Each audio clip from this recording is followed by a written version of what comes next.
Welcome to explore market it's Alauddin. இன்னும் வந்து கொஞ்சம் வீடியோ இன்னும் ரெடி பண்ணிகிட்ருக்கேன்.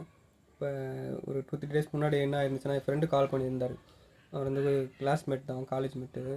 அவர் வந்து இந்த ஃப்ரிட்ஜு, வாஷிங் மிஷின் அதெல்லாம் எடுக்கும்போது லோன் கொடுத்துக்குறாங்களே அந்த செக்டரில் இருக்கார். லோன் வந்து ப்ராசஸ் பண்ணி கொடுத்துட்ருக்காரு. அவர் வந்து எனக்கு கால் பண்ணியிருந்தார். கால் பண்ணிவிட்டு வந்து பேசிகிட்டு இருந்தார். அவருக்கு வந்து ஜாப் வந்து செட் ஆகலை அப்படின்னு சொல்லிட்டு இருந்தார். ஏன்னா கார்ப்பரேட்டில் வேலை செய்கிறது வந்து எல்லாருக்கும் தெரியும், ஒர்க் வந்து கொஞ்சம் கஷ்டமாக தான் இருக்கும். அந்த மாதிரி இருக்கும்போது அவர் எனக்கு கால் பண்ணி பேசிகிட்டு இருந்தார். இந்த மாதிரி வந்து ஜாப் வந்து ரொம்ப கஷ்டமாக இருக்குது, இந்த ஒர்க் டைமிங்கும் அதிகம். அந்த மாதிரி பேசிகிட்டு இருக்கும்போது அவர் என்கிட்ட சொல்லிட்டு இருந்தார், இப்போ வந்து பொட்டி கடை வைக்கலான்ட்டு இருக்கேன் அப்படின்னு சொல்லிட்டு.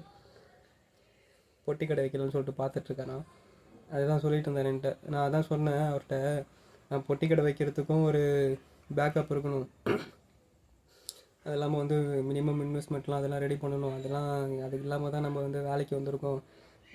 முதல்ல வந்து ஒரு நல்ல பேக்கப் ரெடி பண்ணிட்டு அதுக்கப்புறம் பார்க்கலாம் அப்படின்னு சொல்லியிருந்தேன். அதுக்கப்புறம் பார்த்தீங்கன்னா எனக்கு திரும்பவும் கால் பண்ணியிருந்தேன். ஒரு 20 ரூபா இருந்தால் அனுப்பு அப்படின்னு சொல்லிட்டு ஜிபே பண்ணுறேன் அப்படின்னு சொல்லியிருந்தேன். அப்போ வந்து அவன் சொல்கிறான், என்கிட்ட 10 ரூபா தான் இருக்குது அப்படின்னு சொல்கிறான்.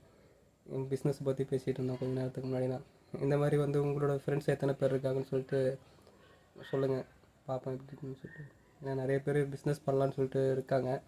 ஆனால் வந்து அதுக்கேற்ற மாதிரி நமக்கு பேக்கப் ரொம்ப அவசியமாக இருக்கும். தேங்க்யூ.